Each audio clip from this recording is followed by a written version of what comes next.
As colleagues, as human beings, and where we want to go with the future in terms of our work.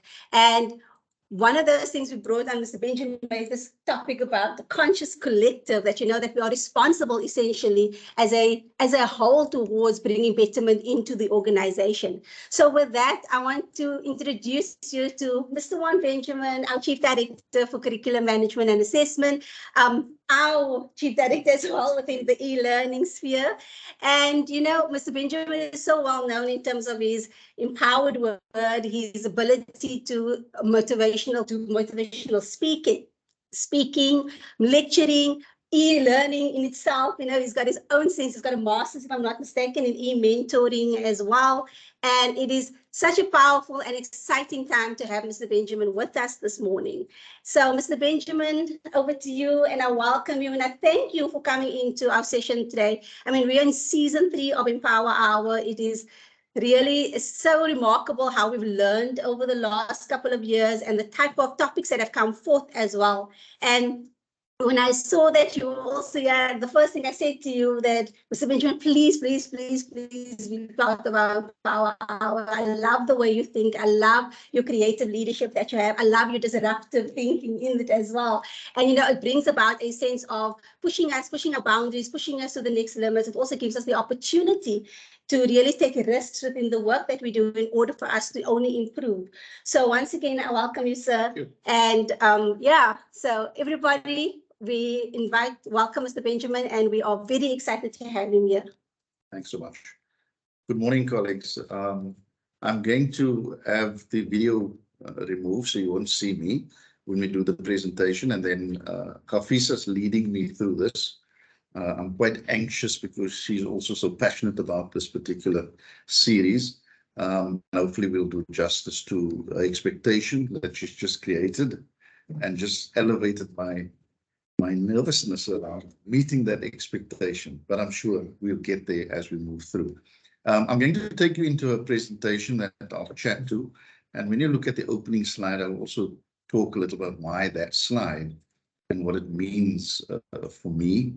And then I'm going to use an analogy, colleagues, on the platform and sitting in this room, that I hope you'll understand in its simplicity. Try to keep this thing as simple as possible. And in the second phase of the presentation, there are only 12 or 13 slides. I'm going to use 3 examples, and you will recognize the colleagues, hopefully, because they're actually in service, and I do have their permission to use their pictures and tell a bit of their story, and how, as leaders in the sector, how we have to nurture talent and our staff. And so thanks in advance to those 3 individuals. I won't mention their names now because you will recognize them as we move through. And then I think we'll open up at the end. And if there are any comments or insights you'd like to share, I'm keen to hear that too, and I'm keen to engage around that as an ongoing process. So thanks very much, and I think we can go into presentation mode. Yeah, I just want to say to everyone as well, please share questions and comments in the chat. If you have anything you want to add to the presentation, please do so. We will have a section towards the end, around 10 to 15 minutes, in which we will have some more engagement around it. So please feel free to share your thoughts, share your insights. We invite them, and we truly just want to engage with them as well. So.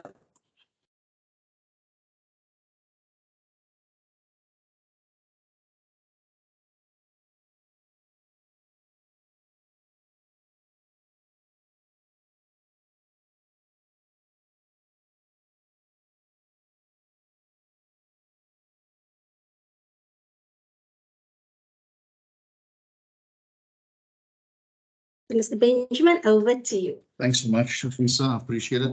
And also to Yaku and Christelle and everybody else on the E-team, Andre, LZ, for your assistance this morning and and for your encouragement. So the slide that you see currently, and I trust you do have it, and there's no lag on the presentation slides, but it is a picture of Elon Musk's rocket company. You know them well, SpaceX, and that picture is taken in a time-lapse way when that particular rocket was deployed to space. And as a point, I tend to watch that every time that they kind of launch something to space, whether it's to the space station or to put satellites in space.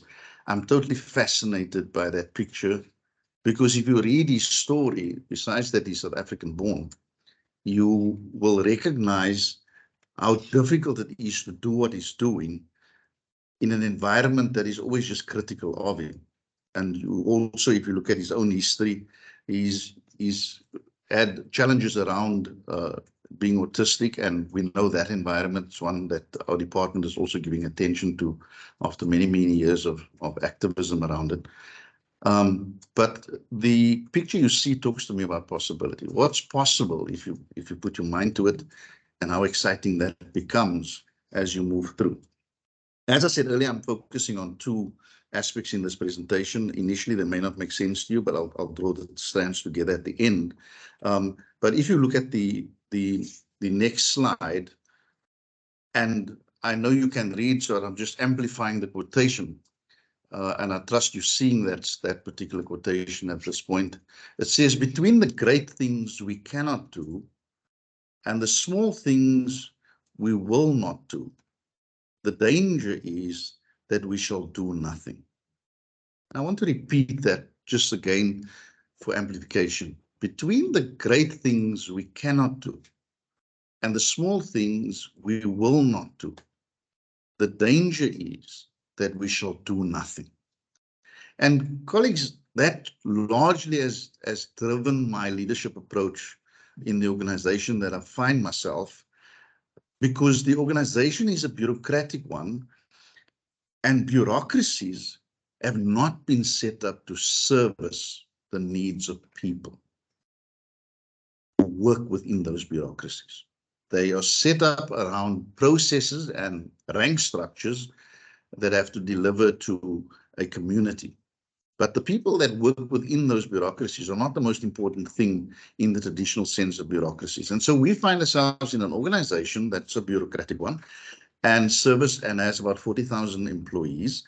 And a lot of the processes that we are expected to execute is simply based on something called a SOP, a standard operating procedure, that gives structure to the organization, and it's rank-based. So in essence, the higher up you go, the more intelligent you should be, and the more power you have by virtue of the position that you hold. Now, if you operated in that environment purely on those guidelines, then you'd probably be doing your job. But if it is that you're trying to empower people to become more efficient and productive, then that structure doesn't necessarily work for you. And so I found myself as a very young teacher in this environment. Within 3 months, I was called to, at that time, the regional office in Wynberg. It was still HOR at the time, and I was shown a file which traumatized me up to today. And for those who work with me, you will know I hate brown files, because at that particular regional office, an HR admin officer showed me a file. Today, I probably know it wasn't mine, but it was very thick. And the comment made to me as a very young teacher was, "This is what your file looks like after 3 months. Like, watch yourself." Now, maybe on this platform, there are people who've had similar experiences. And I was completely traumatized by it, because I couldn't understand how it is possible that a novice teacher could have a file that thick, and who was reporting on me, because I was actually trying to behave in the first 3 months of my teaching career. And over the expanse of my career, I've got into trouble a few times because I've challenged the traditional leadership of the organization. And at that time, that organization represented itself as the school and the SMT of the school. But I can also tell you that if you're going to challenge the system, or you're going to challenge the thinking in the system, you must be willing to accept you're going to be alone in that initially, because the system is also punitive. and doesn't always appreciate that you're trying to be disruptive. And disruptive is a word that is commonly thrown around, but not necessarily understood. It's always also interpreted as a negative, that you are trying to change things that actually don't need changing. And that's also not true. And so I'll try and navigate that space as we move through the next 5-6 slides. I thought, how do I do this in terms of explaining who I am and how I think, but also have it make sense to the audience that I'm talking to, who may not have worked with me, who may have heard of me, and I don't know how that version of who I am has been explained to you. And then there are people who've worked with me very closely over the last while, and they have probably a better sense of who I am. And on the slide that you currently have is a set of pencils. About 6 or 7 of them, but it's not important. It's just the fact that there's a pencil. And I really want to focus your thinking as simplistically as looking at a pencil and what a pencil is constituted of. And you know this, you've used a pencil from primary school, pre-primary school, right through into university, I'm sure, and you probably still have an affinity for a pencil if you're not using a pen to do sketching or keeping notes on a notepad. And there are essential elements to a pencil, which you may be familiar to, and I'm repeating here. And that is that there's graphite or something similar, there's clay, and there's a binder such as wax or resin. And of course, there's the wood element to a pencil. Very simplistic setup, uncomplicated. And the next 3 slides, I want to just touch on 3 elements separately. And you should now be seeing the slide that talks to graphite. And it is the core of a pencil, which is responsible for making marks on paper. But understand that the quality of the graphite will determine, and its purity will determine its hardness, how dark the mark will be, and what will appear on paper. So there's graphite, but depending on the quality of it and its purity, you will get a mark that's either very dark, and you will also have different adherence to paper based on what that graphite is made up of or constituted of. The second element I just want to touch on is clay, and it's added to graphite to give its coarse shape, in other words, to mold and to help control the hardness of the pencil. And again, the more clay you add, the harder the pencil, while less clay will make it softer. And so by implication, the type and amount of clay used can affect smoothness and consistency of the pencil line. And it's something that you ordinarily wouldn't think of when you look at a pencil. And I'll draw strands to where I'm going with this very soon. And then the last element I want to touch on is the binder, which we mentioned earlier, is either resin or wax, is added to the mixture to hold graphite and clay together and then help the core stick in the wooden casing of the pencil. And again, the type and amount of binder used can affect the pencil's smoothness and erasability. So let me stop there for a second. And if you look at those 3 elements and then take it away from a pencil, and let's talk to people. And so when you look at a pencil, I just want to go back to the ingredients slide. If you look at a pencil ordinarily, you don't think much of it. But I'm going to show you a video that if you put a pencil in the hand of someone who knows how to extract the value of the composite of those ingredients, miracles start to happen out of something very simple. And I want you to remember that analogy when you get to the video, which is 3 minutes long, and there'll be one for just under 1.5 minutes after. Just think of these first 3 slides. What constitutes something very simple, a very simple instrument, a very simple tool called a pencil? What are those 3 main elements? Graphite, clay, and a binder. And depending on how you mix those things, you will influence the efficiency and capability of a pencil. And then you put that pencil in the hands of someone, and depending on how that pencil and its ingredients are used in those hands, you could have nothing or you could have a masterpiece. And we are not dissimilar. For those of us on this platform, I think the bulk of us are in some form of leadership in the organization, whether it's at school level, whether it's at EDO level, whether it's at head office. You may even have interactions beyond that in your social spaces where you lead. And you need to understand that as someone who leads, you have to look at the environment where you're giving leadership, which is often filled with people who could easily just be pencils. In other words, they have the possibility to do things, but as the leader in that environment, you have to extract the value that that composite of ingredients allows or is available to you, and you must know how to do it. So there's a set of tools that you need to employ. There's a set of behaviors that you have to employ around those individuals that allows you to tap into their ingredients, i.e. that which they have to offer.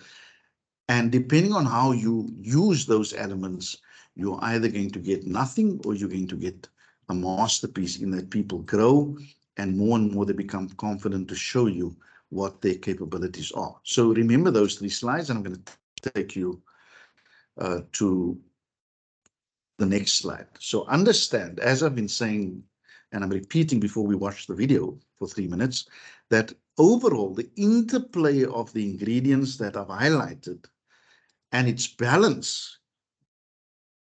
will determine what happens when you draw or write or use the pencil.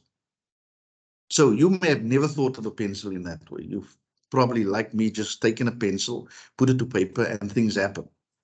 But you'll see on the next video that on the next slide, you'll see in the video what happens when you put a pencil or set of pencils in somebody's hands who knows how to use the ingredients that constitutes that pencil and tap into the latent potential of the pencil to create something wonderful. So just some background to the video.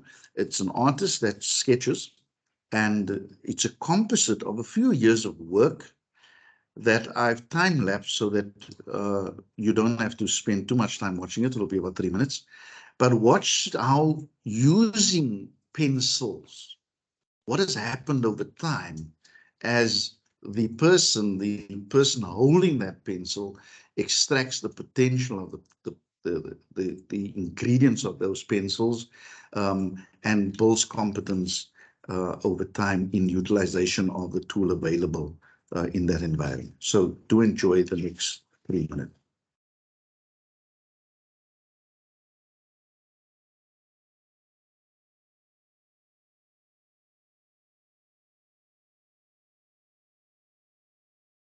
If you just give us a second, I think there's just a slight sound issue. And so this thing's been checked like 15 times. Oh, they can hear the sound. There we go. Fantastic.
Great.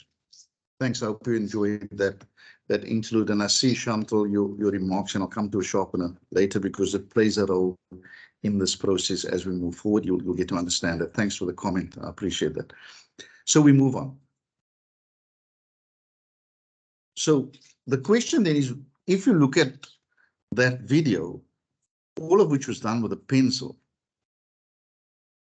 I can tell you, if the artist did not understand or make the effort to understand how to use a pencil, in other words, understand what constitutes a pencil, what those ingredients potentially, if used properly, what you could extract from them, in other words, what value they would bring to the work of and the body of art that the individual was busy participating in, or creating, excuse me, is the right word, then I don't think you'd see that kind of artwork over time, because it also has allowed the person to practice. And I think Karen's made the point that when you make a mistake, you can correct it. And that's true, because there's also an eraser attached to a pencil that I haven't even touched on at this point. Absolutely.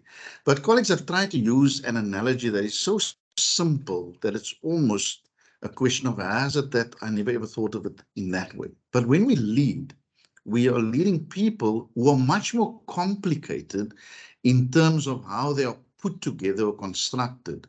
So the ingredients of the human being compared to a pencil is more complicated. And by extension, it requires those of us who lead other people to make more of an effort to understand what the constituents of those ingredients are and what the interplay of those ingredients are as you move in that environment. If you're not going to make the effort, if you're not going to understand that human beings are at the top layer of what was created, if you have a spiritual or a Christian or Muslim or a Hindu reference, you will understand a higher power. Then if we are at the apex of that evolution, then we have to accept we are complicated. As a default, human beings are complicated. But we often find when we lead people, we try to reduce them almost to 4 elements, like a pencil only constitutes those 4 elements in essence. But you cannot do that. We are not that simple. But the reality is that if we don't understand the interplay of what makes up people, and we don't make the effort to get to know them, we will never be able to realize their full potential or get them to be efficient over time. And it's a difficult thing to do, but it's actually also not complicated. If you just think through this, and I'm going to continue the analogy of the pencil and what lessons we can take from there. And I'm focusing on 5, and there may be many more. I'm certainly not claiming it to be an exhaustive list. So the first of the 5 things I want to focus on is that sharpening. Chantal, you raised this, and thanks, Christelle, for your comment too. I'm finding it great that you guys are expanding this metaphor even more and more, which is fantastic. That's exactly what I was hoping would happen. So sharpening is important. So just as a pencil needs to be sharpened regularly, Chantal made the point in the chat, to remain effective, understand too that if you're leading people, you have a similar responsibility to hone their skills and knowledge so that they remain relevant and effective in their role. But you also have to do that yourself. You have to do that for the people you're working with and to provide leadership to. But to do that, you too have to do that to remain relevant in terms of continuous process of learning.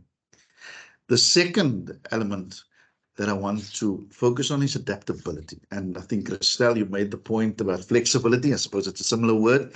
And so understand that a pencil can be used for a lot of stuff. You know this, you've interacted with pencils, you may use pencils daily, such as writing, drawing, or shading, but that similarly, as a good leader or leader that wants to remain relevant and respected, you must be adaptable, you must be willing to adjust the approach you use, and you must be able to read the room. I can tell you in the organization currently, we are putting together a series of events that's going to drain the life out of a lot of us because it's something we've never done before. It's a journey we haven't done with the same intensity before. And I can tell you this, if we are not going to be adaptable and our staff don't know what it is to adapt to the challenges that we're about to face, then we're going to go nowhere. Simply because by default, people do not want to compromise. They have the approach that we all need to change, but you change first.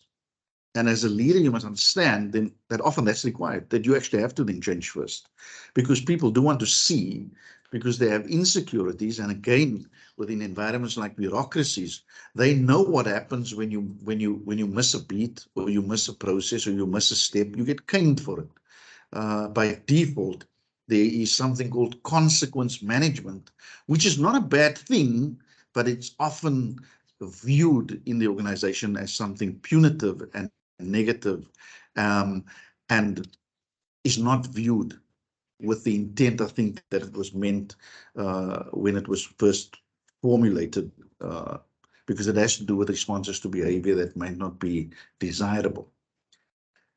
The other element I'd like to just alert you to, if you're leading, and we all lead, whether we're in the classroom or whether we're sitting at provincial head offices, we all lead. And a pencil, there's a persistence about a pencil. A pencil may break, it may even become dull, it might shorten over its lifespan, but it can always be sharpened, and it can always be used to complete a task at hand, even if it's very short from where it was. And similarly, that if you're leading or in a position of leadership in an organization, you must understand that you are required to be persistent, because you're going to face obstacles, you're going to face setbacks, and you must be able to bounce back and continue to work towards the goal that we've set ourselves out to do.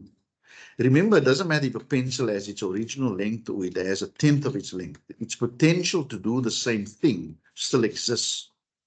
But we know, as soon as a pencil goes past halfway, or there's a quarter of a pencil left, we kind of look for a new pencil.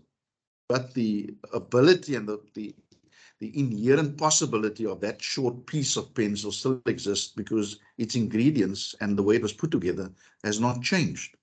It's just weathered, like we are, and we call it experience. So that pencil probably has more experience than a pencil that's never been used. And again, in the context of people, we often make that mistake too, that we accept that, you know what, you have experience and therefore you know what to do, but that's not true. You may have experience, but you may be in a new position.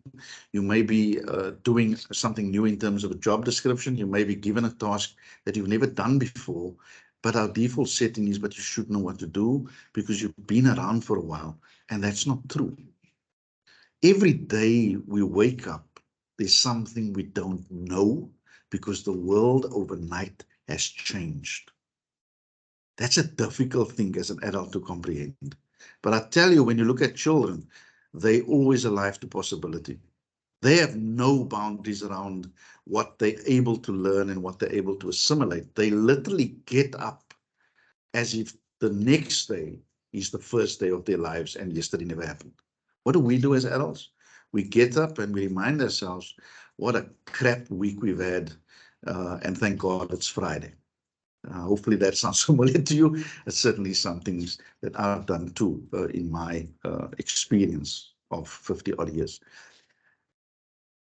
The other aspect I want to touch on, the fourth, is the attention to detail. Again, in an organization as big as ours, where we have multiple layers of leadership, often we tend to brush over the detail because we want to get done with the work. And then we come to a point where we ask ourselves, so how come this thing didn't work? And then often in college, we find it didn't work because we don't pay attention to the detail. So let me give you an example. Somebody walks into a room and that person, and we're about to discuss a very important thing in terms of work, and the person's face is off-putting. And so you ask the person, so why are you looking like this today? And you know what? It's not helpful that you look like this because we would like to focus this morning, but your face is off. Like you just changed the mood in the room. That's one way of looking at it. But my default setting would be that you actually start interrogating why the person looks that way.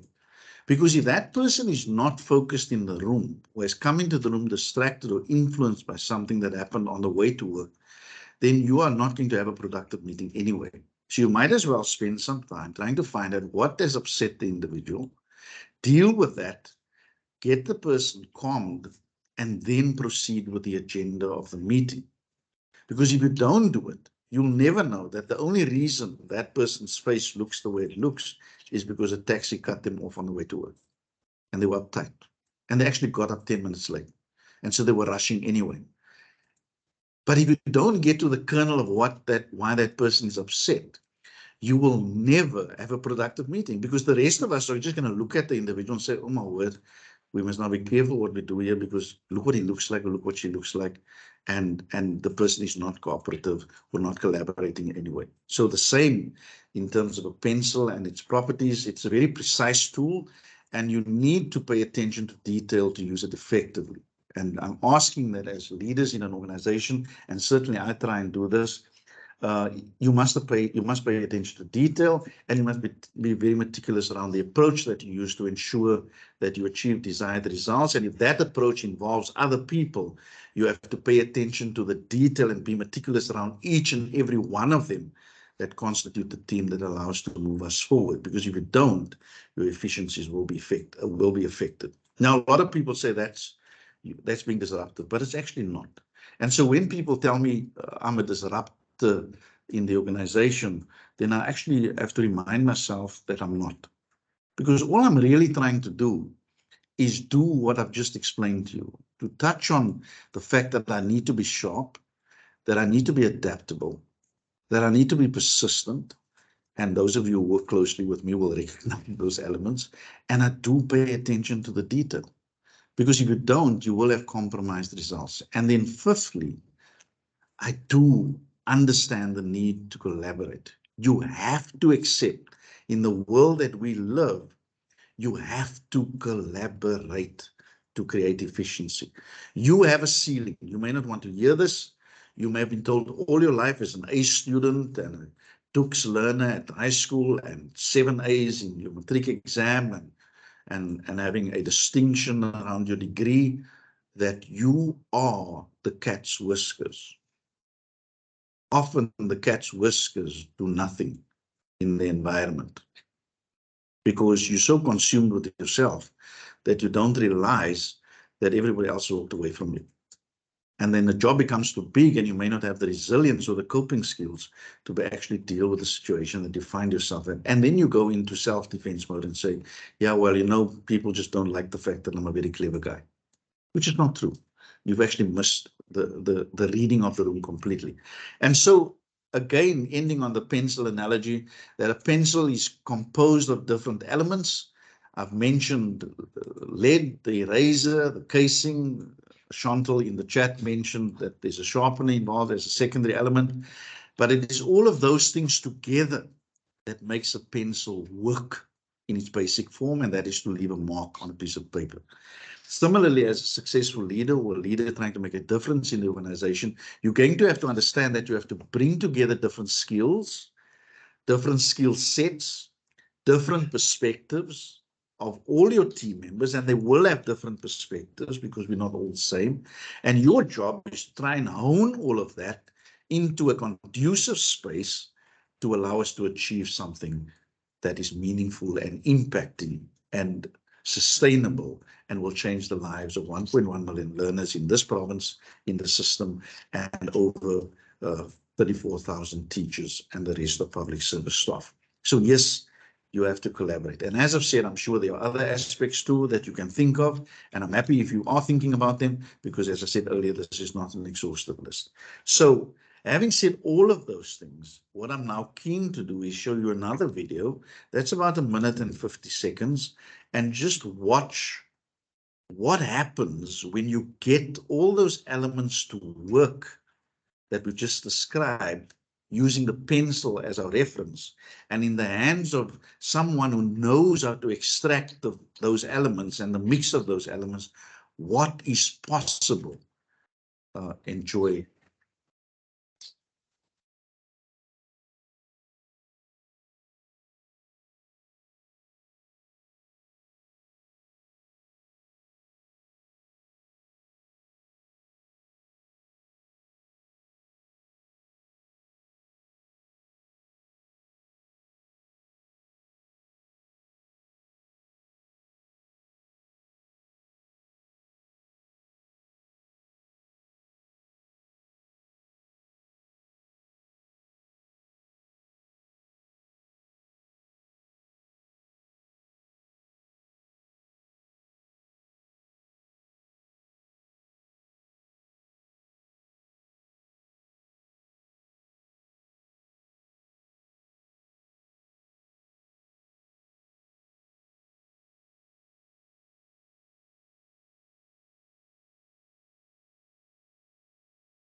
a simple pencil in the hands of somebody who understands how to bring all those elements that constitute the pencil together to extract maximum potential out of what is available in the hands of that person leading the process of art. Now, we in the same boat. Every single day we have the opportunity to embrace the ingredients called the skill sets, the competencies, the offerings of the staff we work with. And our job as leaders is to try and create a platform for that to be exploited maximally so that we see the levels of efficiency that you see there. I mean, if you look at the eyebrows that you're witnessing at the moment, just think about how real that looks. And it was actually just done with a pencil. I could easily see my own eyebrows there. It's like you, it feels like it's hair. Yet it was a pencil, but it was someone who knew what a pencil is capable of doing if you use the elements and the ingredients of that pencil and extract it maximally. That's our job in essence as leaders.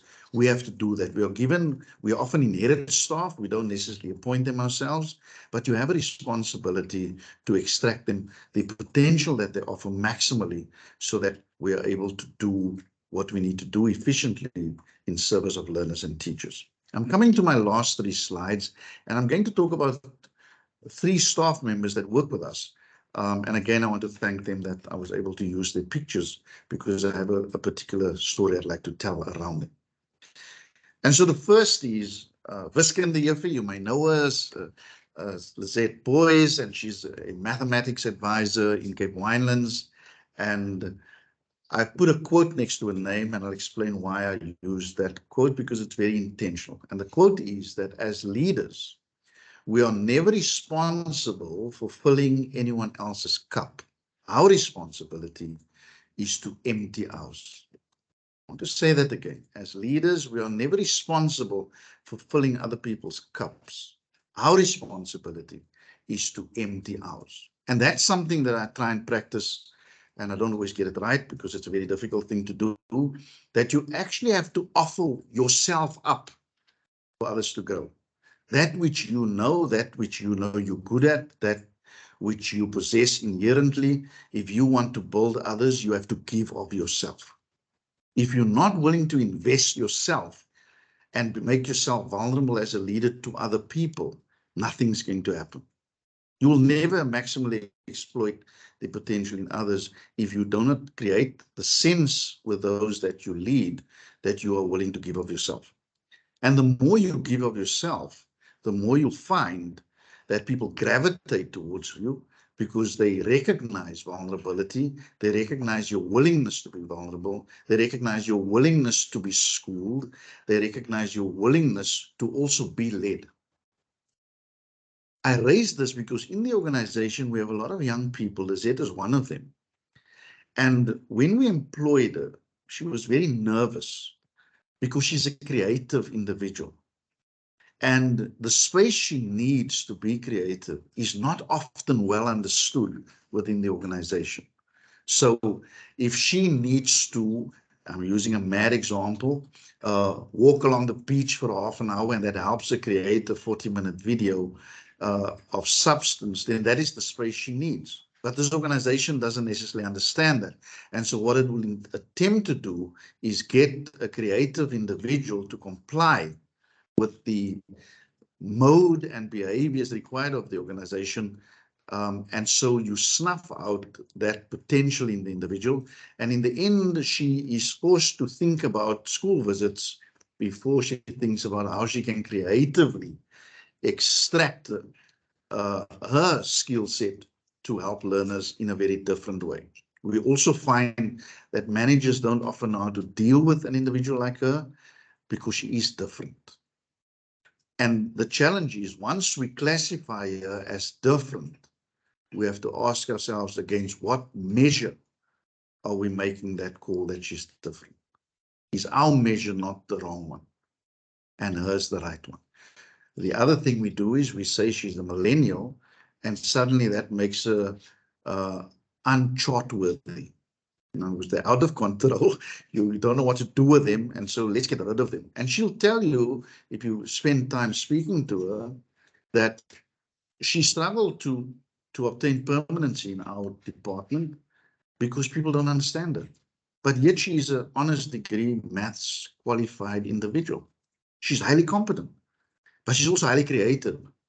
But because we focus on the elements we can't control, we forget that a core competence is that she's actually well qualified in mathematics. And how do we extract those creative elements that she possessed that we all quietly, secretly want to? How do we manage that in the environment so that we maximize what she has to offer to us as leaders? The second individual that I want to touch on is also someone that we've employed in Cape Winelands at the time, and he's a mathematics advisor too, and it's Kurt Minnar. And the quote that I've assigned to him is also very specific, and I'll explain why. And so the quote is that leaders who don't listen will eventually be surrounded by people who don't speak. And that is something we often find in the organization as well, that we are not nuanced to recognize that we are drowning out voices because we simply don't want to listen to them. You see, it's much easier just to tell what people must do or tell people what to do. It's very difficult when somebody becomes challenging and says, but why must we do it this way? The default setting is because we've always done it this way. But we also quite liberally quote Albert Einstein, and I'm assuming he wrote that quote, I'm never sure these days, that if you're going to be doing the same thing over and over in the same way, why are you expecting a different result? But when somebody asks you, like, so why do we do it this way? Then it's, listen, we always do it this way. And Kurt will tell you, even in his experience, and when we employed him or nominated him for the post of mathematics advisor, one of the questions he asked at the time, because I was chair of that panel, was, if I get this post, are you going to suffocate my creativity? I was stunned by the question. He knows this. I've told it to him many times since then, because it was exactly that drew me towards wanting to see him employed as a mathematics advisor. Well, what's happened to him in the organization? He's often being spoken of as the Kurt, the hip-hop dancer that happens to do maths.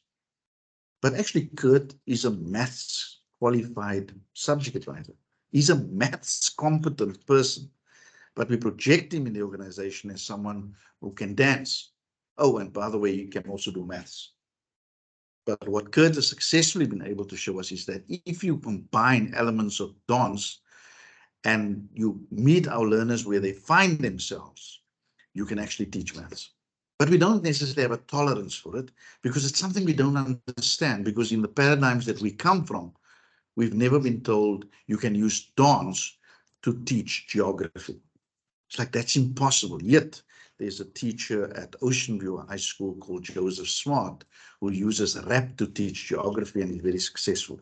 If you just check into his history around the subject, and the subject advisor for geography or SCP might also know what I'm talking about. The last person I'd like to touch on is currently acting as the GT coordinator in Cape Winelands. His name is Albie Venter. You may not recognize him in the gear that you see there, but the quote I want to leave with him, because he's a very unassuming individual. He's involved in technology, and he is a highly competent individual, but very quiet. And so because he's very quiet, you could easily forget he's around. But if you made the effort to chat to him and talk to him, you'd find out that he's an extremely competent individual, well-informed, and is able to make contributions if you just made the effort to speak to him. And so the quote I leave with you as I wrap up this morning, and try and give you a sense of where I get my you're a disruptor leadership categorization from. And the quote is, it is impossible to lead without a dream. When leaders are no longer willing to dream, it is only a short time before followers are unwilling to follow. I want to read that again. It is impossible to lead without a dream. When leaders are no longer willing to dream, it is only a short while or time before followers are unwilling to follow. And so what I've tried to do, colleagues, as I close off and back to Hafisa, who I think wants to open up and get some other comments, is give you a sense of who I am as a leader in this organization by using, firstly, a very simple tool called a pencil and its ingredients and the dynamics and interplay of those ingredients. And then to touch on 3 young individuals that I happen to have been part of employing and have watched them struggle at times to adapt to an organization that strives to be creative, that strives to be 4IR, that strives to innovate, that strives to not stay on the curve, but go kind of be ahead of the curve, and is failing dismally at it because we actually don't take the time to do a very simple thing, and that is to get to know people first, to understand their offering and their thinking and why they think that way, and then to shape business processes to accommodate all of it and not say, but we have a SOP that tells us what to do. Thanks so much.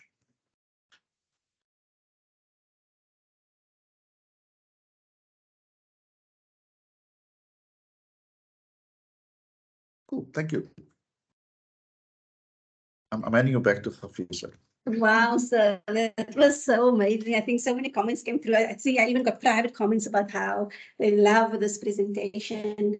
I think what you're also touching on is so imperative right now in terms of leading towards creative leadership. When we started the Empower Hour in 2021, that was the first topic we spoke about, was creative leadership. And Mr. Schroeder was the one that led that conversation with me.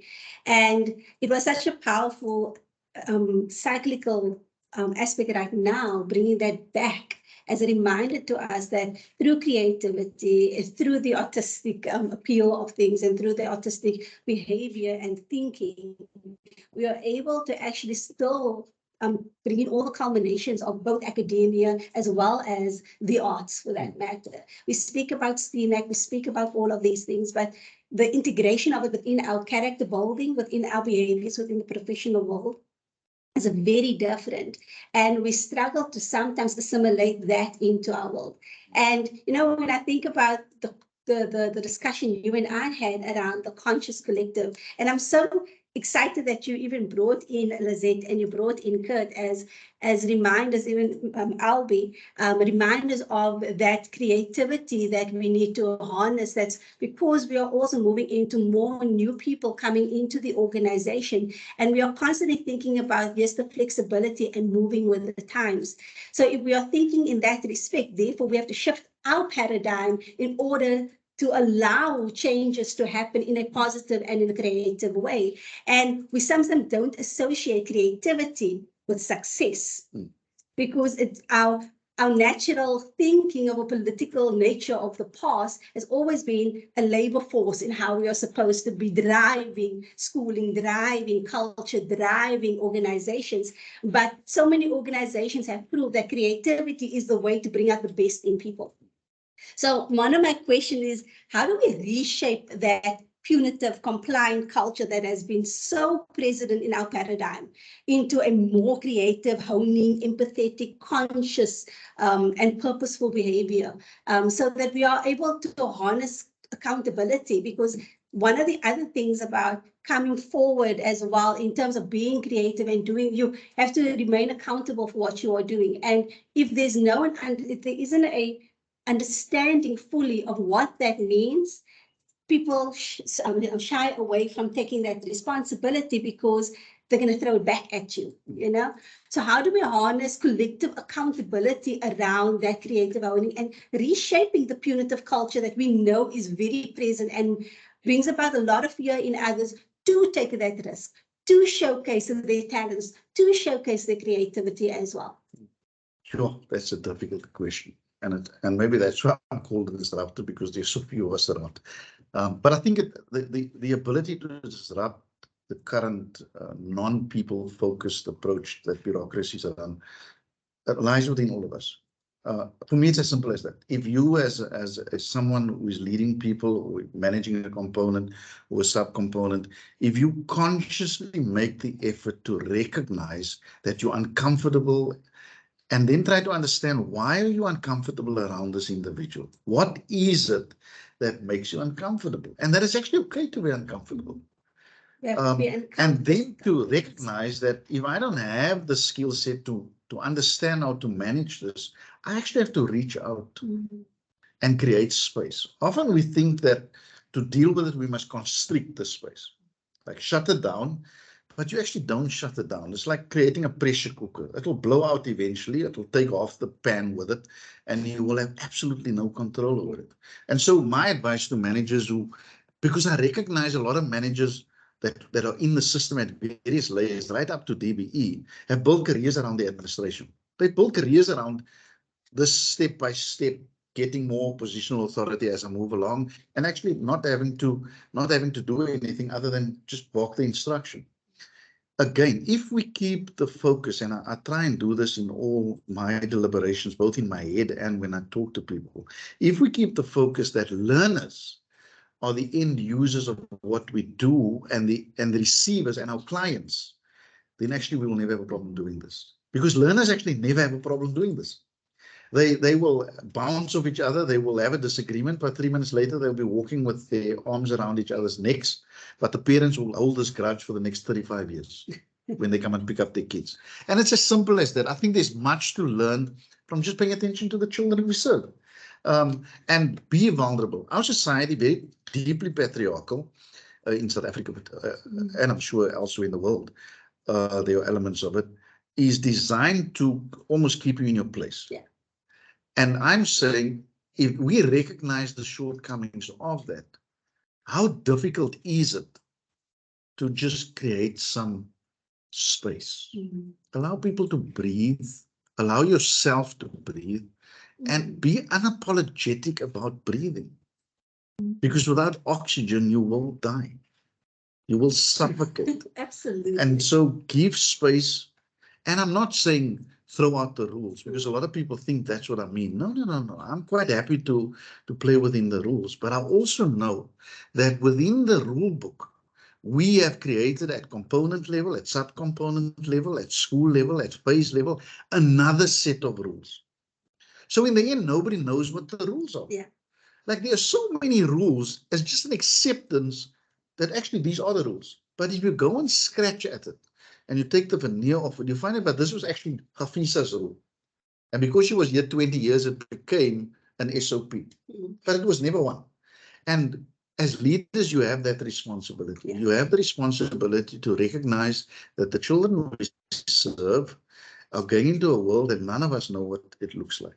So if that's the case, then I have to open myself up to be shaped and reshaped on a daily basis, whilst doing our job, whilst being accountable for the money that we custodians of, while making sure that we don't waste money and there's no corruption, whilst making sure that we visit schools, that when we get in a GG, we're not driving to ShopRite and spending the day there. Those things we have to make sure happens, but not at the expense of the human endeavor, which is based on your ability to create. Absolutely. I love that you said you have to create the space. I think something within our e-learning directorate, we have been cognizant of that, particularly to create space to converse, to create space to start collaborations. And it's something that we're still learning how to do. But we have found also that it's able to build bridges with one another, to connect stronger with one another, to understand one another. And, something that also came forth through those conversations is that we're often speaking about the transformation and the changes we want to see from our teachers, from our schools, but how much of that are we modeling ourselves? We go into a school, we can easily identify poor leadership. We can easily identify when things aren't functional. But within ourselves, we are not identifying those same behaviors because we feel, because of the positional authority we've placed our thinking in, we automatically go into the ego of it, that we think we're above that and we are there to observe what we are seeing. And in effect, and this is the power of the collective consciousness, in effect, what that means is that if they are doing wrong, we are doing something wrong too.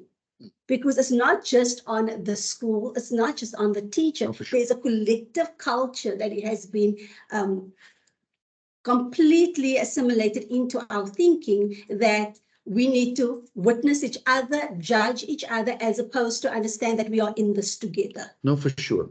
I mean, the reality is the public schooling system, one of the reasons we have the tensions we have and the lack of success we have is because public schooling administration is a very disempowering environment. So I'm often not shocked when a principal tells me I don't know what to do, because actually we don't want to give them the space to try and figure out what to do. We want to tell them what to do. I can't tell you how many times I've heard circuit managers and other staff saying to me, but I've told them 1,000 times already. I've shown them 1,000 times, and like, but there's nothing empowering about the way it's done. I said in a meeting not a few days ago, tone is important. Absolutely. And we must be very conscious of it as leaders of our tone. And we can lose it sometimes. We're human, it's fine. But you know what? Like, bring yourself back and recognize, you know what? That wasn't good. Absolutely. That wasn't good. And it's okay that it's not good. Yeah. And it's okay to tell your story. Listen, I've messed up here now. I would have dealt with this thing differently. Yeah. And you know what? One thing I'll tell you in my experience with teachers and learners and parents and even our own staff across the system, we're very forgiving. People generally are very forgiving. Like, all they want you to recognize is you as human as they are. And then make a concerted effort to be better. Absolutely. And that's all I really ask generally as someone who leads, is pitch with your A game. And if you can't, don't come. Because we don't deserve anything less than that. And if there's something we can do in terms of rolling something out of the road, then we must do that so that you come to work and you know you got the space here to put your A game on the table. Absolutely. So, this has been such a fascinating conversation. I've just been given a heads up. Hey, it's 10 o'clock. The time went so fast. I must say both this engagement on the camera together is rewiring my thinking for future Empower Hours. It is by sheer grace that Mr. Benjamin and I are in the same room together. And we wanted to take full advantage of the situation as well. So we're very excited that this was able to look at each other, to be able to have this conversation and to engage. And, the conscious collective, just thinking about words that come to my mind when we're thinking about the conscious collective, just to leave you with, is also around responsibility, accountability, empathy, empowered collective thinking, empowered healing as well, because we need to heal our triggers, people, if we want to empower others, being values driven and purposeful engagement and development. And I also wanted to ask you, so I go about these ideas around themes for my year. This year, my biggest theme was showing up, and it's one that I shared with so many others around showing up in different aspects of my life, in my workplace, in my personal life, and for myself, and it has such vast meanings. So I wanted to ask you if there's one word to sum up your mindset for this year. You just gave you gave two words actually, which is showing up. I don't think I can drill it down to one word actually. A phrase. Yeah, maybe that's better. Just be better.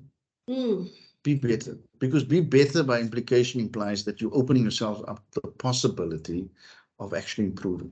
Absolutely. And so nothing else matters.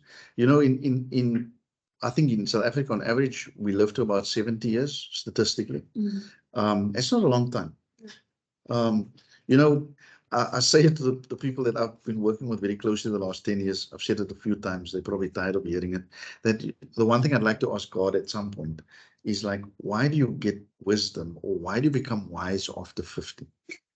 Like, could we not have that wisdom at 25? Because I would have led a very different life. But there's probably a reason to all of that. The Almighty knows why. But now that you get to that realization, like, do better, be better. That's it. So we leave you with that sentiment of do better, be better, thinking about the conscious collective and what that actually means for you, to reevaluate that and to think about our roles that we play. I mean, we spoke about the pencil, but what leaders are we? How are we holding others? How are we sharpening our own pencils?